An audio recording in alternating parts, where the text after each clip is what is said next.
va parler dans cette vidéo de proprioception et de renforcement musculaire. C'est souvent confondu parce que je pense que c'est souvent mal défini.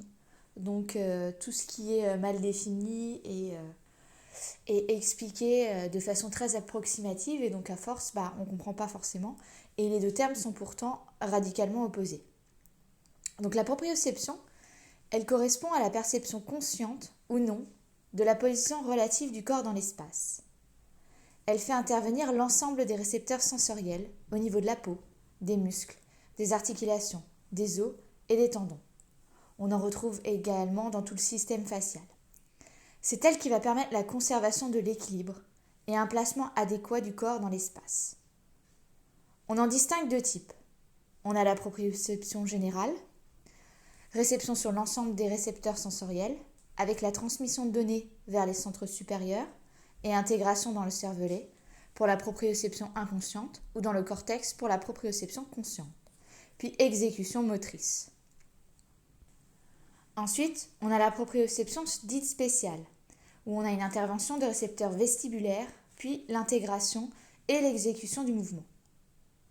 L'intérêt de mettre en place des exercices qui vont solliciter la proprioception réside dans l'existence de récepteurs spécifiques appelés propriorécepteurs. Plus ces récepteurs vont être sollicités, ils vont recevoir donc un influx nerveux, plus le nombre de connexions va augmenter par accroissement de nombre de synapses neuronales. Le chien va devenir plus performant car plus apte à s'adapter. Donc au niveau des exercices proprioceptifs, on va plutôt être sur des exercices qui sont très très courts.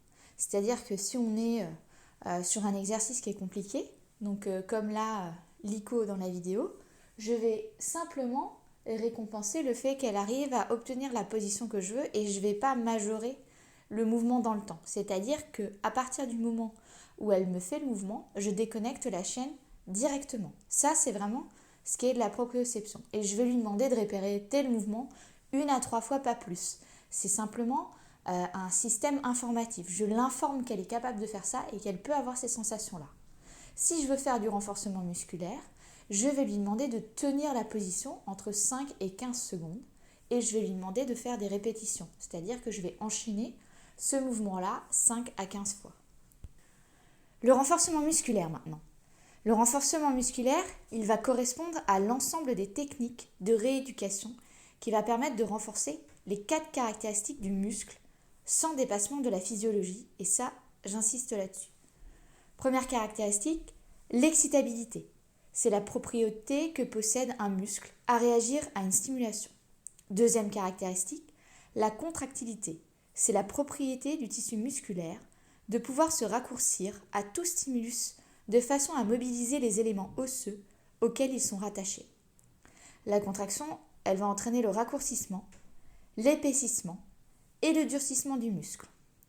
Troisième caractéristique, l'élasticité. C'est la propriété du tissu musculaire qui va reprendre sa forme initiale lorsque s'arrête la contraction.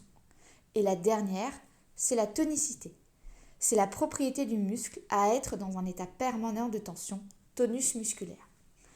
Donc là, j'ai bien insisté sur le fait que ça, ce sont des caractéristiques qui sont normales en état physiologique. S'il y a un dépassement, on peut aller dans tout ce qui est tétanie, etc., qu'on va aborder par la suite. Quels vont être les avantages à développer la proprioception et le renforcement musculaire, et ceci, peu importe le chien finalement. Cela va permettre à l'animal de mieux réagir face à l'environnement, va augmenter les réflexes. Les exercices vont permettre d'habituer le corps de l'animal à être apte à réagir face à des stimuli imprévus et vont diminuer ainsi les risques de blessures dus à des mouvements incontrôlés, des pertes d'appui ou à tout autre faux mouvement. Cela va permettre une conscience du corps. La plupart des animaux n'ont pas conscience de leur corps et encore moins de leur arrière-main. Les exercices proprioceptifs les aideront à faire travailler leurs différents membres indépendamment les uns des autres. Cela va également pouvoir permettre un développement musculaire qui va être axé. Le travail de la proprioception aide au développement musculaire et à l'assouplissement des articulations, garantissant une meilleure santé et la diminution des risques de problèmes liés à l'âge, au surpoids ou simplement à la croissance du chien. L'effort est non traumatique et donc adapté à tout âge et ceci dès chiots. Donc, comme on a vu, le renforcement musculaire et la proprioception, finalement, dépendant des exercices, ça peut être très lié. Donc, il faut vraiment faire attention à ça. Sur un chiot, on va vraiment pas être dans du renforcement musculaire. On va être plutôt dans la découverte du corps. Par exemple, moi, c'est pour ça que je mets mes chiens au troupeau assez rapidement. C'est pas pour aller plus loin dans le dressage, c'est simplement pour tout ce qui est proprioception. Le chien, il va se découvrir, il va voir qu'il peut ramper, il va voir qu'il peut croiser ses pattes. On a des travails sur le diagonal, les hémidiagonaux, et c'est hyper important pour son développement par la suite. C'est pour ça que je mets les chiots très rapidement. Et c'est des efforts non traumatiques. C'est toujours avec des animaux qui vont pas courir dans tous les sens, contre une clôture pour que le chiot ne se fatigue pas.